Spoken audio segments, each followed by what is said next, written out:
During my childhood, my family was like a drop of water in a vast river, never remaining in one location for long. We settled in Rhode Island when I was 8, and there we remained until I went to college in Colorado Springs. Most of my memories are rooted in Rhode Island, but there are fragments in the attic of my brain which belong to the various homes we lived in when I was much younger.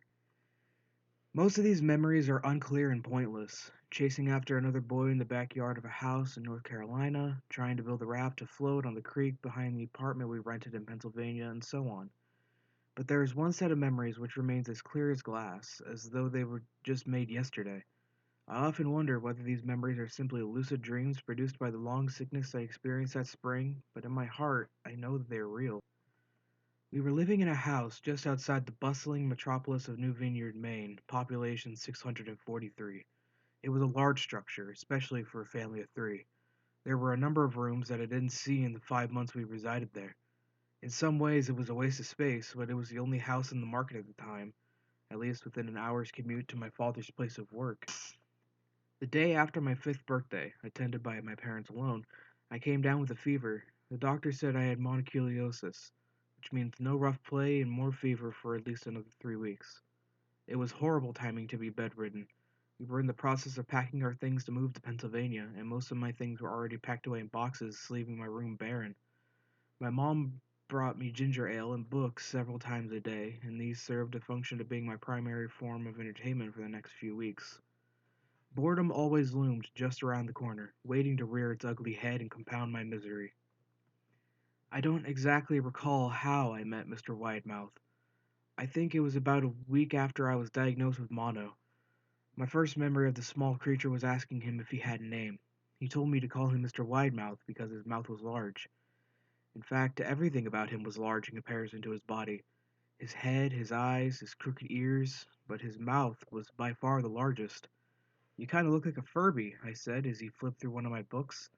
Mr. Widemouth stopped and gave me a puzzled look. "Furby? What's a Furby?" he asked. I shrugged. "You know, the toy, the little robot with the big ears. You can pet and feed them, almost like a real pet." "Oh," Mr. Widemouth resumed his activity. "You don't need one of those. These aren't the same as having a real friend." I remember Mr. Widemouth disappearing every time my mother stopped by to check in on me. "I lay under your bed," he later explained. "I don't want your parents to see me because I'm afraid they won't let us play anymore." We didn't do much during those first few days. Mr. Widemouth just looked at my books, fascinated by the stories and pictures they contained. The third or fourth morning after I met him, he greeted me with a large smile on his face. "I have a new game we can play," he said. "We have to wait until after your mother comes to check on you because she can't see us play it. It's a secret game." After my mother delivered more books and soda at the usual time, Mr. Widemouth slipped out from under the bed and tugged my hand. "We have to go to the room at the end of the hallway," he said. I objected at first, as my parents had forbidden me to leave my bed without their permission, but Mr. Widemouth persisted until I gave in. The room in question had no furniture or wallpaper. Its only distinguishing feature was a window opposite the doorway. Mr. Widemouth darted across the room and gave the window a firm push, flinging it open. He then beckoned me to look out at the ground below. We were on the second story of the house, but it was on a hill. In this angle, the drop was farther than 2 stories due to the incline. "I like to play up here," Mr. Widemouth explained. "I pretend that there's a big soft trampoline below this window, and I jump. If you pretend hard enough, you bounce back up like a feather. I want you to try." I was a 5-year-old with a fever, so only a hint of skepticism darted through my thoughts as I looked down and considered the possibility. "It's a long drop," I said, "but that's all part of the fun. It wouldn't be fun if it was only a short drop. If it were that way, you may as well just bounce on a real trampoline." I toyed with the idea, picturing myself falling through thin air only to bounce back to the window on something unseen by human eyes. But the realist in me prevailed. "Maybe some other time," I said. "I don't know if I have enough imagination. I could get hurt." Mr. Widemouth's face contorted into a snarl, but only for a moment. Anger gave way to disappointment. "If you say so," he said. He spent the rest of the day under my bed, quiet as a mouse. The following morning, Mr. Widemouth arrived holding a small box. "I want to teach you how to juggle," he said. "Here are some things you can use to practice before I start giving you lessons." I looked into the box. It was full of knives. "My parents will kill me," I shouted. horrified that Mr. Widemouth had brought knives into my room, objects that my parents would never allow me to touch. It'll be spanked and grounded for a year. Mr. Widemouth frowned. It's fun to juggle with these. I want you to try it. I pushed the box away.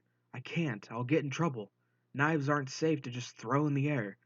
Mr. Widemouth's frown deepened into a scowl. He took the box of knives and slid under my bed, remaining there for the rest of the day.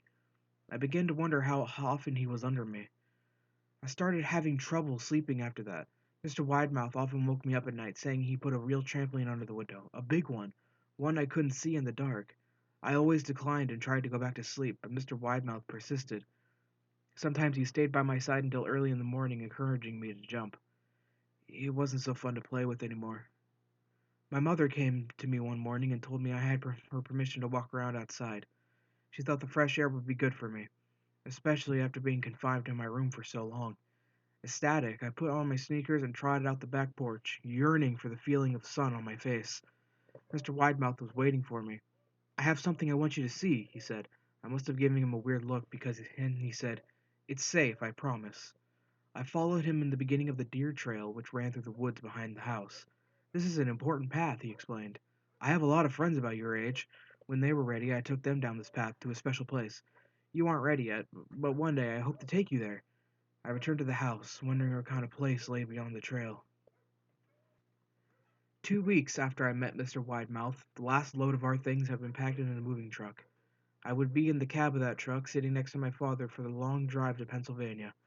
I considered telling Mr. Widemouth that I would be leaving, but even at 5 years old, I was beginning to suspect that perhaps the creature's intentions were not to my benefit, despite what he said otherwise.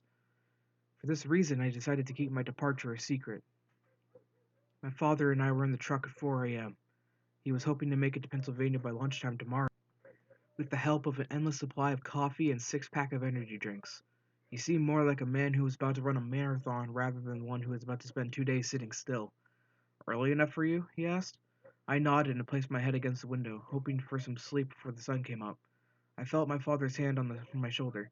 This is the last move, son, I promise. I know it's hard for you, as sick as you've been. Once Daddy gets promoted, we can settle down and you make new friends. I opened my eyes and we backed out of the driveway. I saw Mr. Widemouth's silhouette in my bedroom window. He stood motionless until the truck was about to turn onto the main road. He waved a pitiful little goodbye, steak knife in hand. I didn't wave back. Years later, I returned to New Vineyard. The piece of land our house stood upon was empty except for the foundation, as the house burned down a few years after my family left. Out of curiosity, I followed the deer trail that Mr. Widemouth had shown me. Part of me expected him to jump out from behind a tree and scare the living bejesus out of me, but I feel that Mr. Widemouth was gone, somehow tied to the house that no longer existed. The trail ended at the New Vineyard Memorial Cemetery. I had noticed that many of the tombstones belonged to children.